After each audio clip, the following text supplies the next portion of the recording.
जी शुरू से ही, आज भी मैं इधर ही सारा काम करता हूँ माशाल्लाह। जी। ये शादाब स्टूडियो की माशाल्लाह सीढ़ियाँ ख़त्म हो गई। इधर ये भी स्टूडियो अच्छा माशाल्लाह इशफाक साहब वालों का, माशाल्लाह मुश्ताक साहब वालों का, माशाल्लाह इधर भी काम होता था। डबल स्टूडियो चल रहा है माशाल्लाह। शुरू से ही। अल्लाह आपको तो आबाद रखे। ये इधर भी स्टूडियो। जनाब जी जी इशफाक साहब कैसे हैं? सब खैरियत? माशाल्लाह। मैं जनाब इशफाक साहब कैसे जी? बहुत मेहरबानी। सब खैरियत? बच्चों कैसे हो? ठीक, जीते रहो जीते रहो। जनाब खान साहब कैसे हैं? अचानक जो है ना आज आप लोग जो ये बहुत पुराने बंदे हैं जी इधर अल्लाह आपको शादाब स्टूडियो के, माशाल्लाह शुरू से हमारे साथ चल रहे हैं 35 साल से। ये इशफाक साहब के वाले साहब हैं, मशहूर है मेहदी हसन साहब को रिकॉर्ड करने वाले लोग, तमाम मशहूर बड़े नाम जो हैं उनको रिकॉर्ड करने वाले उनको रिकॉर्ड करने वाले लोग। और तो जो ये बैठे हुए हैं बड़े भाई हैं, ये मुश्ताक साहब हैं। और आपका एल्बम आपको इस एज में था जी जी जी नहीं है मातम इन्होंने रिकॉर्ड किया इन्होंने था। रिकॉर्ड किया था। बाकी सारे एल्बम तो ये पीछे इशफाक साहब बैठे खड़े हैं, माशाल्लाह। आगे बड़े भाई इशफाक साहब के। बड़ी मेहरबानी, शुक्रिया इशफाक साहब। वो उधर वो प्लेसिंग है। आइए मैं आपको दिखाता, आइए मैं आपको दिखाता हूँ।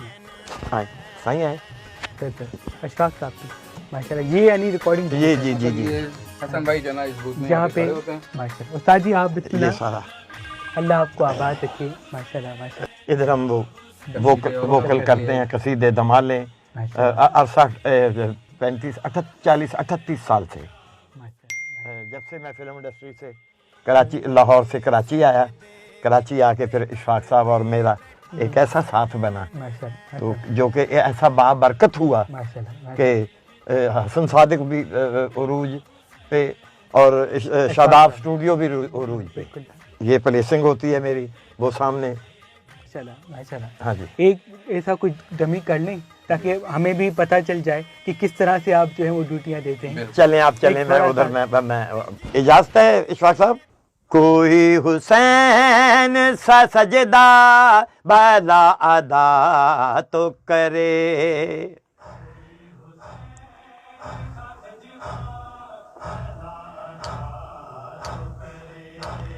शहीद कौन सा गुजरा है पूरे आलम में, शहीद कौन सा गुजरा है पूरे आलम में, सेना की नोक पे जो जिक्र ला इलाहा तो करे। माशाल्लाह माशाल्लाह बहुत खूब। मेहरबानी। यानी इस तरह से बात कर रहे हैं जैसे कि मेहरबानी। बंद रूम में भी माशाल्लाह। जी जी जी जी और जी। आप हमें मेरी दुआ है कि पूरे पाकिस्तान को सना खानों को मौला हसन सादिक बना दे। अल्लाह आपको ये हम इसलिए ओपन कर रहे हैं ताकि लोगों को, दूसरे पढ़ने वालों को पता चल जाए कि हमने हसन सादिक भाई से कुछ लिया है, हासिल किया है। आए अशफाक साहब से और भी बातें करेंगे इंशाल्लाह। जी जी इशफाक साहब सही हो गया माशाल्लाह। बिल्कुल सही हो गया। बिल्कुल बहुत मेहरबानी, शुक्रिया शुक्रिया। जी 5 से 8 मिनट का नोहा होता है वो सुन लेते हैं, मगर उसके पीछे मेहनतें कितनी लगती है। ये तो जो है ना हफ्ता महीना रिहर्सलें हो रही हैं। पहले कलाम चाहिए होता है जो ज़रूरी है, उसके बाद उसकी धुन जो है वो 8 दिन में बन जाए, वो 16 दिन में बन जाए, वो महीने में बने।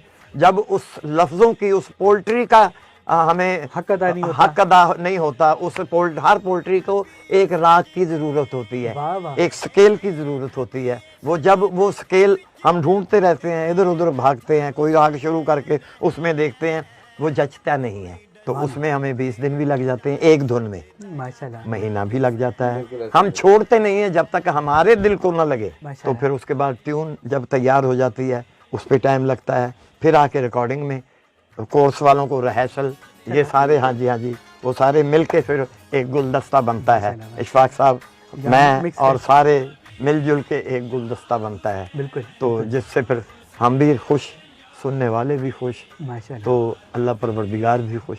हाँ सर जी। माशाल्लाह बैठे। अब हम बात को और भी इंशाल्लाह। हसन सादिक साहब से पहले नोहा खानी में सोज यानी फीलिंग नहीं हुआ करती थी, यानी बिल्कुल एक सबक की तरह नोहे सुनाई जाती थी, लेकिन हसन सादिक साहब के आने के बाद फीलिंग्स का जो है वो एक अमल दखल शामिल हुआ और फीलिंग के साथ नोहे पढ़ने का रिवाज मंजर आम पे आया।